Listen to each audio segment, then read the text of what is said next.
Hello, dear friends. Your English doesn't fail randomly. It fails when you're observed. If that sentence felt a little uncomfortable, that's because it's probably describing your exact experience. You don't forget English everywhere. You forget it only at very specific moments. Moments when someone is actually paying attention to you, listening carefully, and silently judging how you sound. That's not a coincidence. That's a pattern. Think about this honestly. When you're alone, or when you're just thinking in English in your head, everything feels manageable. You can form sentences. You can explain ideas. Sometimes you even surprise yourself by how clear your English sounds. But the moment a real conversation begins, the moment you realize that someone is listening closely to you, something inside you tightens. Your thoughts slow down. You start searching for words you already know. Your sentences feel heavier, as if every word needs permission before it comes out. And you don't understand why this keeps happening. Because just a few minutes ago, your English felt completely fine. Most people never realize that their English is not failing all the time. It fails only in very specific moments, and those moments usually have nothing to do with vocabulary or grammar. The real change happens when you become aware that someone is watching you while you speak. Not just listening to understand you, but observing how you sound, how confident you look, and whether you are making mistakes. The moment this awareness appears, your attention quietly shifts. Instead of focusing on the idea you want to express, your mind turns inward. You start paying attention to your own voice, your accent, your pauses, and the structure of your sentences. You are still speaking English, but at the same time, you are also evaluating yourself. This self-evaluation may feel harmless, but it creates pressure inside your brain. Your thoughts no longer flow freely, because every sentence is being checked before it comes out. You hesitate not because you don't know what to say, but because your brain is trying to protect you from sounding wrong. In that process, even simple words begin to feel difficult. Familiar sentences that you have used many times suddenly start to break. What's important to understand is that nothing has changed in your actual ability. You didn't suddenly forget English. The only thing that changed is where your focus went. It moved away from communication and towards self-control, and that shift alone is enough to slow you down. This is why English feels easier when you are alone or relaxed. And this is also why it feels strangely difficult when someone is paying close attention to you. It is not confidence disappearing, and it is not fear taking over. It is your brain responding to observation by tightening control. And that control is what silently interrupts fluency. What is happening inside your mind in that moment is far more specific than most people realize. Your brain is no longer trying to help you communicate your thoughts. It quietly changes its role and starts preparing you to perform. The instant you feel observed, even slightly, your brain adjusts its priority without asking you.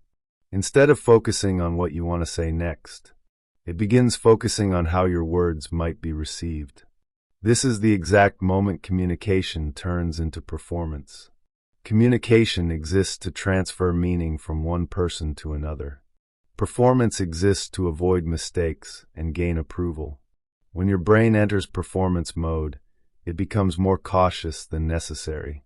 It slows your thinking down to double-check every word before it comes out. You start editing sentences inside your head while you are still speaking. This internal editing is what creates hesitation. Not because your ideas are unclear, but because your brain refuses to release a sentence until it feels safe enough. You begin replaying words mentally, wondering if they sounded correct, and preparing corrections before the listener even reacts. At this point, your attention is split in two directions. One part of your mind is trying to speak. The other part is watching, judging, and correcting. Fluency cannot grow when your brain is divided like this. Fluent speech needs momentum, not monitoring. The more you try to sound accurate, the more pressure you place on every sentence, and the more pressure you create, the heavier and slower your English begins to feel. This is why fluent speakers do not sound perfect. They sound natural because they are not evaluating themselves mid-sentence. They are not performing English for approval. They are using English as a tool to move the conversation forward.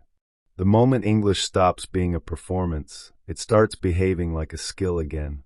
The most damaging part of this entire problem is that it usually begins without any warning. You don't consciously decide to lose fluency. It happens quietly in the background while you are trying your best to speak well. The hidden habit that keeps triggering this breakdown is not a lack of confidence or knowledge. It is the habit of turning your attention toward yourself while speaking.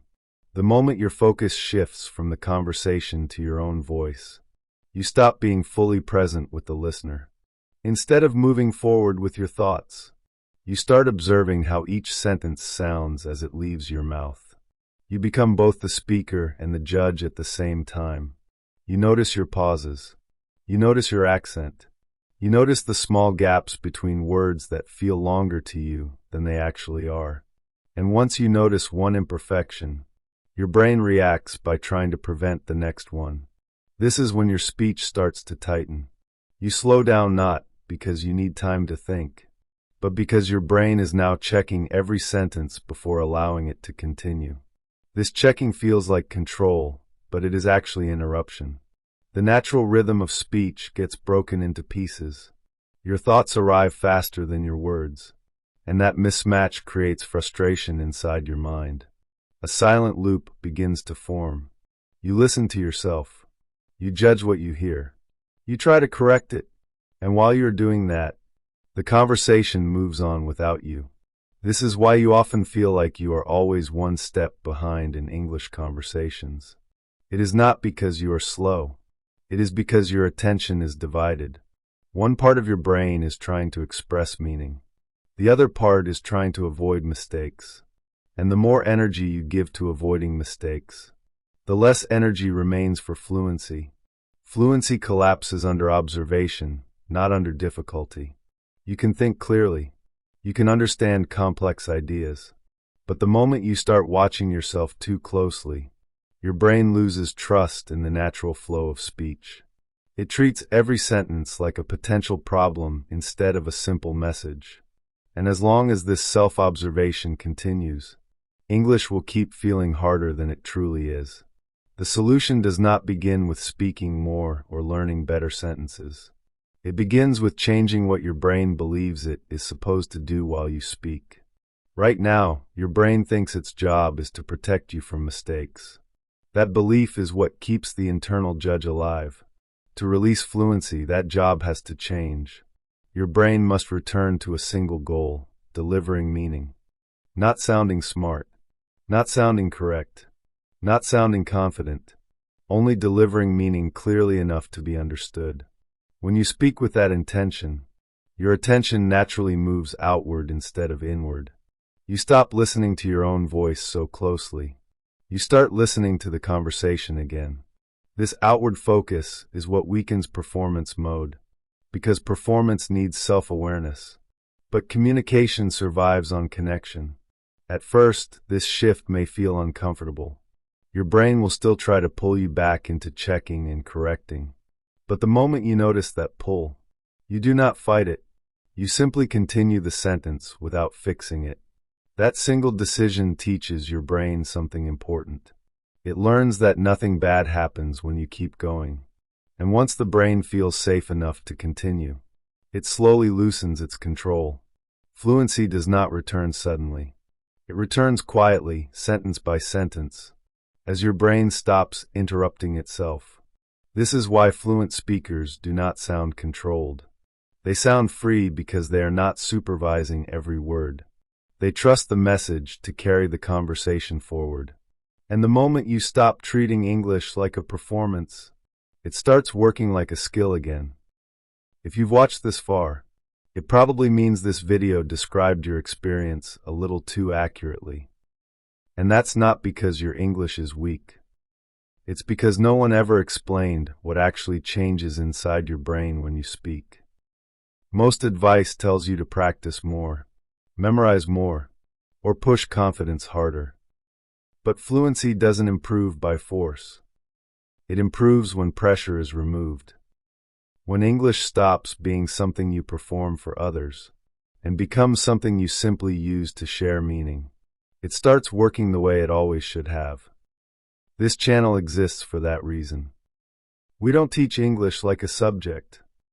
We explain why it breaks and how to let it flow naturally again. If this video made you feel understood, subscribe to the channel, because the problem was never your English. It was the way your brain was asked to use it. Thank you for watching. See you in the next video.